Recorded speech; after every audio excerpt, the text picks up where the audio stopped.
Ladies and gentlemen, welcome to today's show, Luke's Extraordinary Historical Show. And today we have special guest, celebrity, and famous historian, Lucas Colinus. Welcome to the stage. Well, this is quite cozy. Yes, we have decided to make this set into a garage today just to make it a little bit more cozy, just for everybody watching at home. Yeah, I'm glad to be here. Anyways, welcome to the show. Please have a seat, and we will start out with the questions in the basket that I have. Alright, out of this basket, I will pull out a question. The question he has to answer. And so, alright, let's start at... Okay, so the first question for today... The first question reads, why was the early 1900s an extremely important political decade in the United States? Oh, the 1900s, you say? Well, this is the Roosevelt era, so on September 6th, like around 1901, there was a dude named William McKinley. You might have heard of him. Yeah, but he got shot. He was the president, and Theodore Roosevelt actually became the president after that. Also, in 1905, President Roosevelt got inaugurated for his second term. Did you know that President Theodore Roosevelt actually granted protection to Indian ruins and authorized presidents to designate lands with historic features as national monuments? He also expanded many national parks. I didn't really know that beforehand. It's time for the second question. Drum roll! And the second question reads, what are the four most influential decades of American political history after 1870 and why? Oh, what a loaded question, wow. Give me a minute to think. Well, first of all, there's World War I and World War II. Those were huge political decades around the world, and World War I was in like the 1910s. When the Germans sank the Louisiana, I think that's how you say it? I'm not sure. Correct me if you may. We were very angry, and so we decided to turn and help the British against Germany in World War I.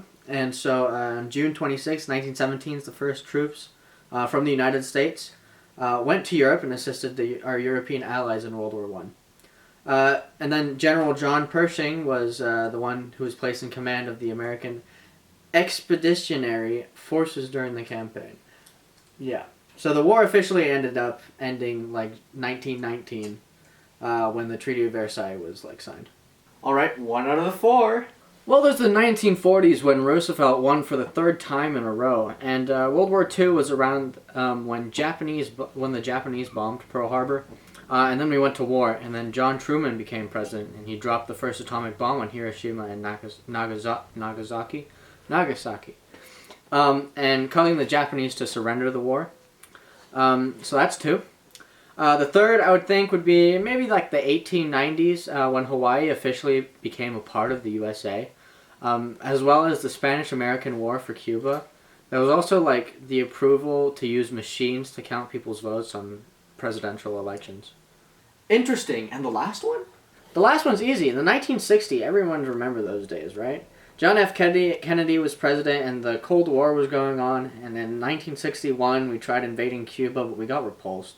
And then 63, we got the ban on atomic weapons worldwide. And Martin Luther King died in 1968. This is a very important decade. There was a lot of stuff going on.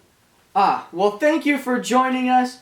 And we will now continue to the second part of our game show, Social Darts. Thank you for letting me go on your show. I appreciate it. All right. Ladies and gentlemen, welcome to Social Darts, in which in this game mode, there will be our 5 contestants here, ready to answer this important question: why was this decade the most important social decade in American history?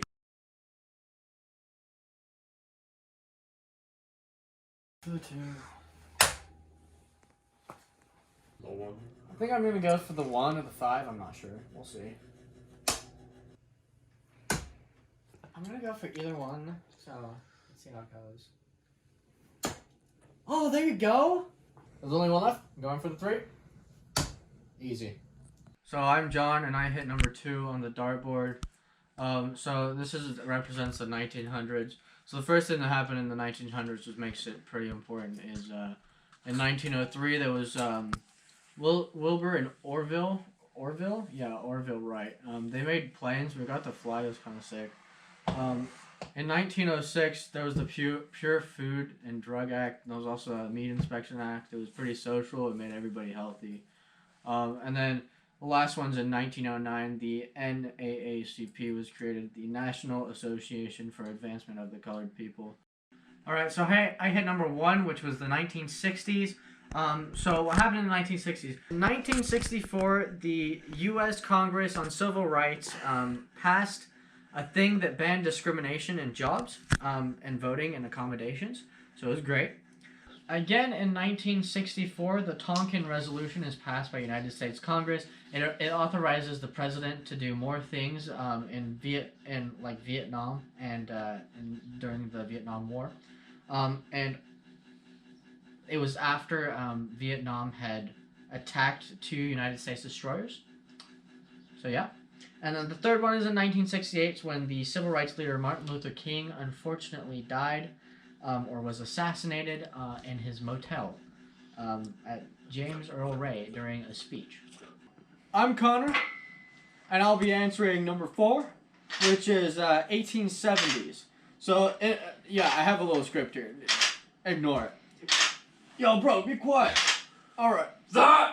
In exactly 1870, the first African American was sworn into office in the United States Congress. 1873, there was a women's crusade. It started in New York, and it was a march against liquor dealers, and it basically led to the creation of the Women's Christian Temperance Union. So that was pretty cool. And then in 1875, there was the Civil Rights Act, which gave equal rights to blacks in jury duty and accommodation, and it's passed in the United States Congress, of course. Those are the 3 things of why this decade is important. The 1870s. And, yeah, what do you have to say, bro? All right, we're all good. Hey guys, I'm Bethany, and I will be doing the 1890s since I got number 5. And I couldn't bear someone else recording me, so I decided to do it selfie style. So this is it. So I got the 1890s, and so what happened in the 1890s? There's 1898, and when the United States annexes the independent Republic of Hawaii, it was pretty social. So the United States Congress approved the use of federal voting machines. Basically means that you don't have to use paper anymore because it's old.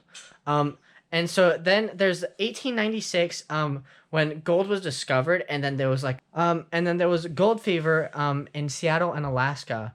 I don't know. I forgot about the mic, guys. Sorry about that. I'm Stefan, and I hit the last one, so I'm going to be reading about the 1980s. In 1981, tax cut legislation was proposed by President Ronald Reagan. It was the biggest in history. It reduced taxes by $750 billion. It was pretty big. In 1981, IBM was introduced. It was the personal computer, so it changed a whole bunch of social stuff. The IBM PC, it was the smaller version laptop. It was about $1,000 in 1981. And then in 1986, almost 5 million people made a human chain across the United States. It was called Hands Across America campaign to fight hunger and homelessness. All right, ladies and gentlemen, it is the 3rd section now. It is not really a game show. For this one, we're trying to basically copy what Family Feud does, is that first to raise the hand and answer the question is the person to do this. I am joined here by a friend, and he will come on in just a little bit. What's up? All right, the first question is, when was the Great Depression, and why was that decade significant? The Great Depression officially started in the decade of the 1930s, but the Great Depression actually officially started in 1929. But we're going to count it in the 1930s. So in 1930, President Herbert Hoover asked the United States Congress to pass a $150 million public works project to increase employment and economic activity because it was the Great Depression. In 1933, the New Deal and social economic programs that were passed by the United States, and a special 100-day session, the gold standard was dropped.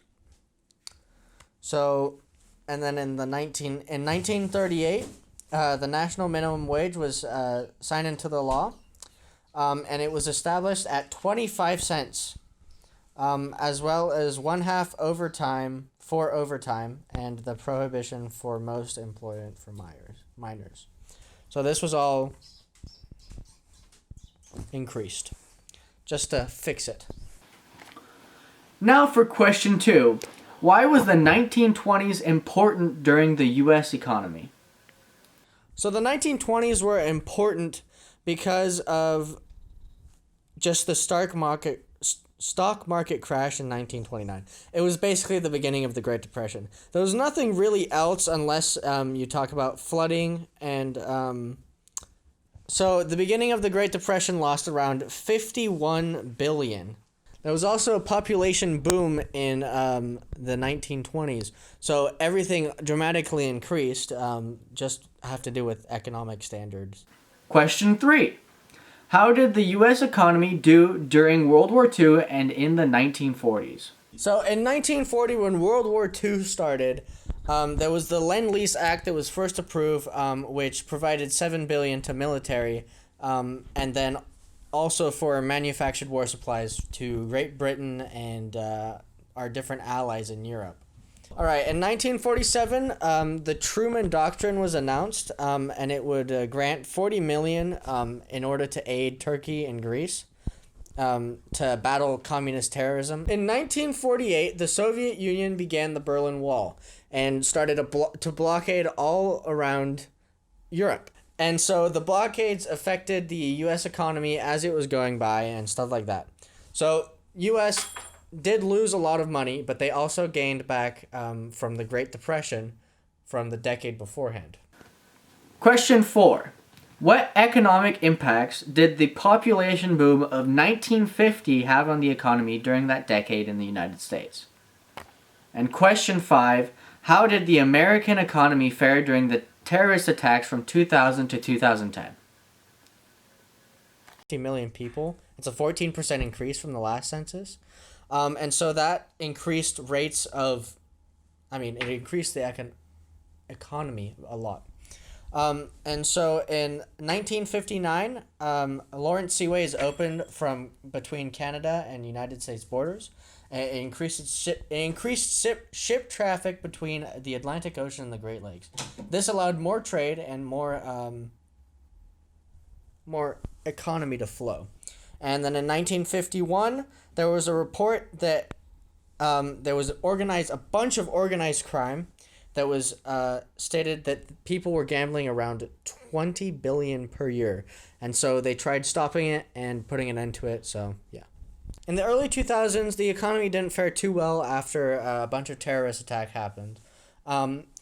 Okay, so in 2006, General Motors lost a bunch of stock, and so that started kind of a downfall in the economic charts.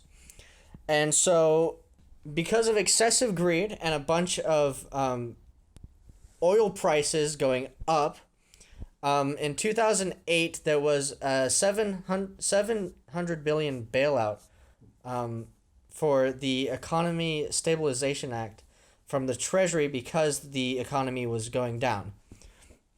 And in 1909, the economic recession continues to deepen, and jobless claims were above 10%. It was insane. And government spending was pushed to $780 billion. As stimulus packages. Alright, for the second part of this assignment, I've decided to do a voiceover just because I didn't have anything filmed for it. Alright, so in number 1, for the most influential decade, I have the 1960s. The reasons are because of the Civil Rights Acts that is passed that banned discrimination.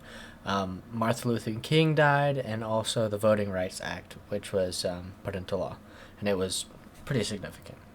For the second decade, I put the 1900s, mostly because the NAACP was created. Also, the first planes by the Wright brothers was created, and also the Pure Food and Drug Act, also the Meat Inspection Act. Those make our food cleaner, which is much better. And then the 1940s, mostly because World War II, we regained the economy from the 1930s. Basically, helps America go back into a normal state, and also we fought communism by donating money to Turkey and other things that were fighting communism at the time.